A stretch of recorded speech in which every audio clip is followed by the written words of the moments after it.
Hi guys, Mike here. So in this video, I'm going to walk you through the 4 basic skills of finishing concrete. 4 of the most basic ones. Now there's more, but I just want to go over these 4 with you. And this video is going to be geared more towards beginners. If you're just learning how to do concrete, if you're working for somebody doing concrete and you're just a laborer and you're not a finisher yet, this will be a good video for you. If you're a DIYer, this will definitely be a good video for you. So one of the most basic skills for finishing concrete is running an edger and knowing how to run an edger.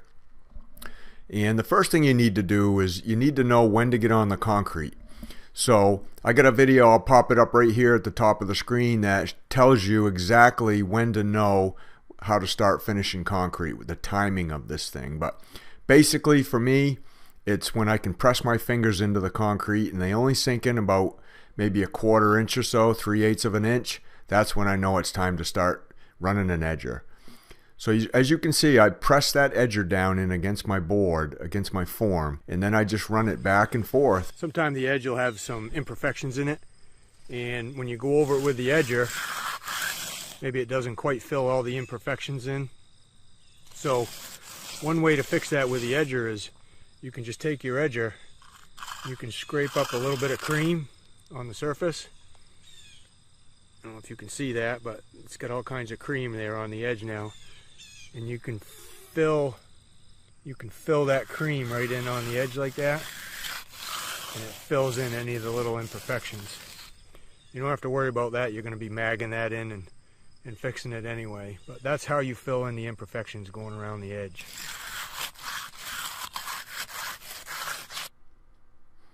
All right, now there's all kinds of edgers out there on the market. You know, that one you just saw was about a 4-inch wide edger by 6 inches long. These ones here that I'm teaching the girls how to edge is about 2.5 inches wide and about 6 inches long. So they're a little bit smaller edger. They're a little bit easier to learn with. Now I'm just teaching these girls today how to do this.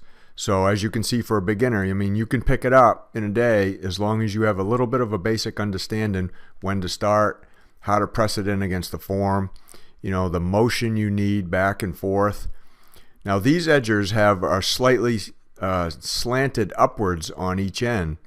Some edgers out there on the market are just completely flat, and I feel like those tend to want to dig in a little bit more than these. You can see Abby's trying to figure out, you know, how to push those rocks down and run that edger up against the form and make that edge nice and smooth. But she's getting it. Now what she's doing, she's scraping up a little bit of cream. She's got a rock hole there on the edge, and she's figuring out how to fill that rock hole in with a little bit of the paste on the surface. So she just scraped a little bit up, put the paste right in the rock hole, and then ran the edger right over it. And you can see her pressing that in there. You don't want to edge when it's too wet. Otherwise the edge won't take the nice curve that you're trying to put on it from the edger. If it's too wet, you'll dig in too deep and you'll just kind of make more of a mess than anything else. So you know, you don't want to get on it when it's too firm either, because then it'll be hard to press that edge in there and you'll really be struggling to get that nice round edge. You'll be trying to push those rocks back into the concrete, and the concrete will be too firm. So the timing of this is pretty important. This actually is perfect timing for this. Now these girls are just learning, so it may look like it's a little firm, but it's really not. It's really perfect.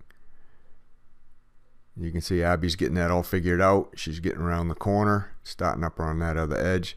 You see how she's going back and forth, making sure it's nice and smooth. So now what we're doing, this is the next skill. It's cutting in a joint. And so Luke's got a little handheld jointer there, and basically, again, it's timing. You can see we haven't got an edge on this yet, so sometimes we'll do this a little bit earlier than when we edge. The concrete will be a little bit softer, so maybe you can press your fingers in a 1/2 inch, you know, 3/8 to a 1/2 inch to get these joints cut in.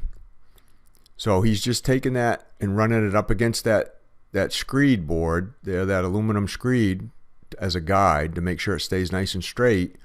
And the reason he's pushing it up and down like that is because he's pushing the rocks down and side to side. and he wants to bring up the paste right in that joint to make it look nice and smooth. He saved that paste right there, and to fill that, you can see sometimes when you push a rock down, it creates a dent or an indentation, and you got to fill that in with paste. So that's how he does it by hand. Now there's another way to do it too. If see what I'm doing is I'm measuring out where my joint's going. That way I can keep them all nice and straight.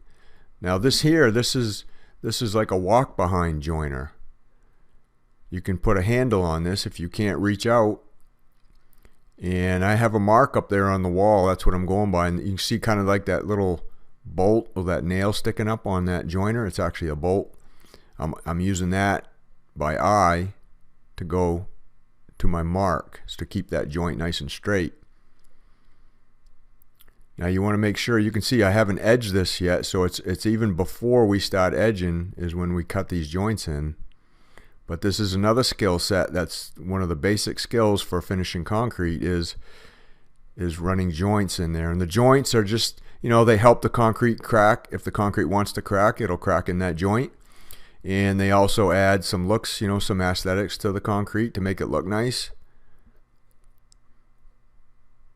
You can see this piece is about 10 feet wide.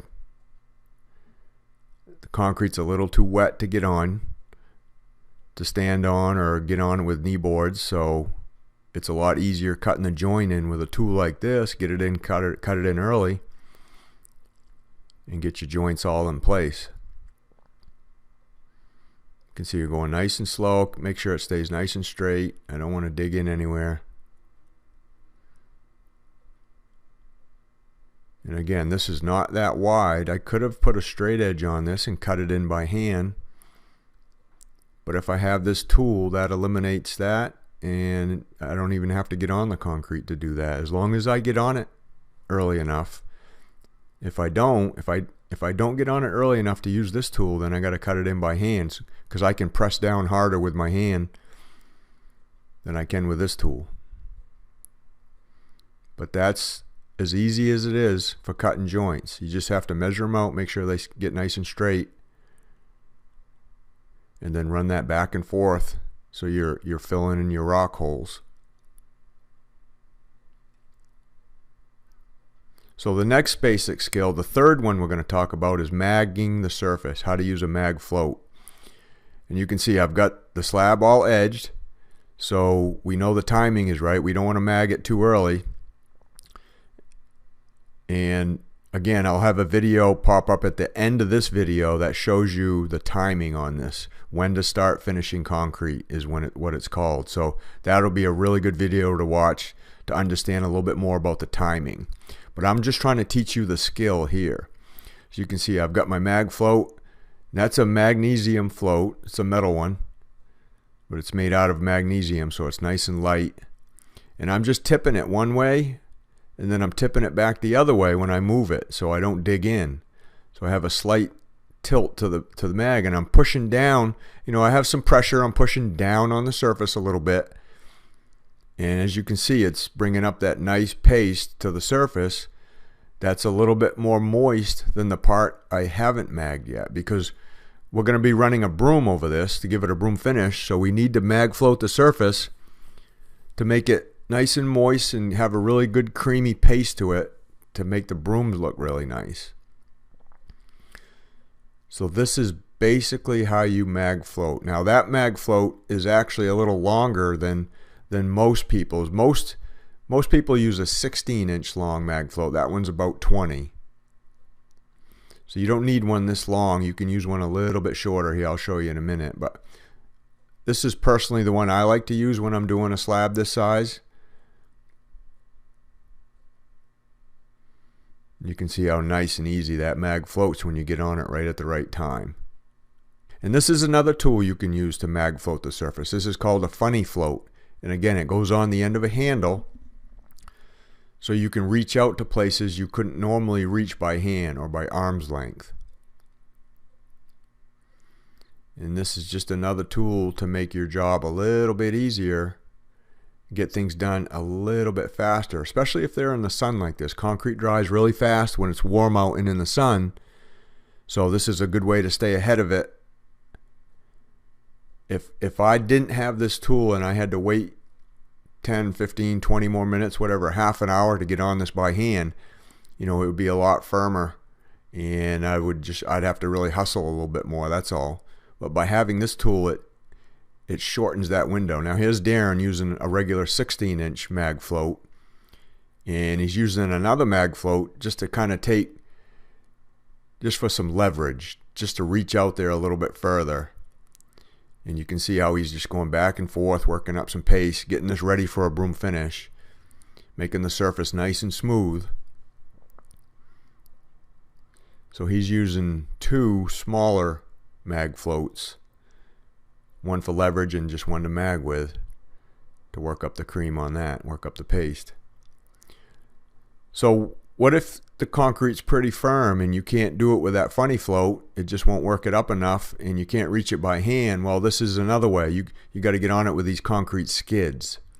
So these skids, I call them, they're kind of like concrete snowshoes, right? They allow you to get on the concrete a little bit earlier than if you had to walk on it. Like if Luke got off those and stood on the concrete, he'd sink in, half, 3/4 of an inch probably.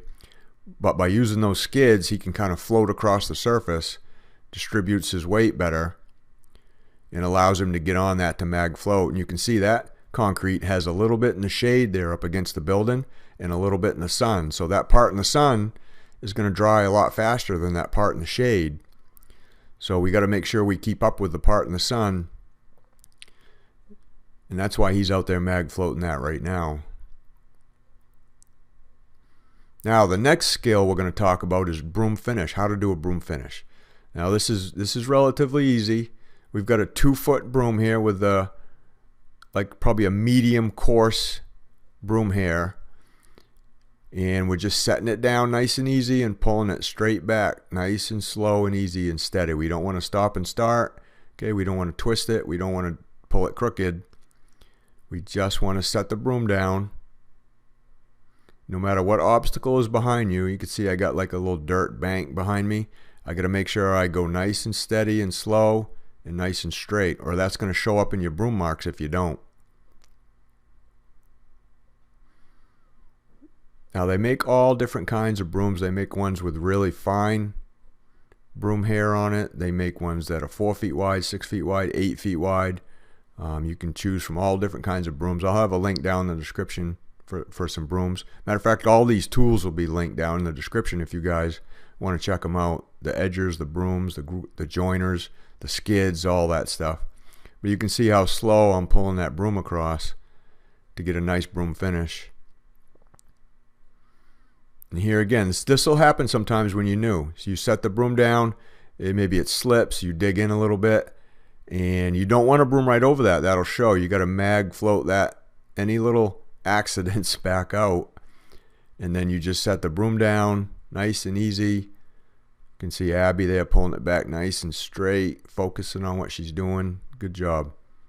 Again, she was just learning that day how to do that, so you guys can do that. So once you're done, now you can do your finished groove mark if you want, your joiner mark, and leave that in there. And a lot of times we do, and a lot of times we don't. It's whatever you prefer. Now I'm putting the finish edger mark on. So if you like that picture frame look, then you can do this. If you don't, if you want to just leave it broomed, you can do that too. It's whatever you prefer to do. But you got to make your decision up, because you only have a very small window of time to do this in when you're out in the sun like this. You got to do it right after you broom usually. And you can see Darren's just going along the form, putting the finished edger mark on it, making sure it's nice and smooth and clean looking. And those are the skills, guys. Those are the basic skills for doing concrete for beginners. And this is what it looks like when you're done. You got the finished joiner mark, the finished edger mark.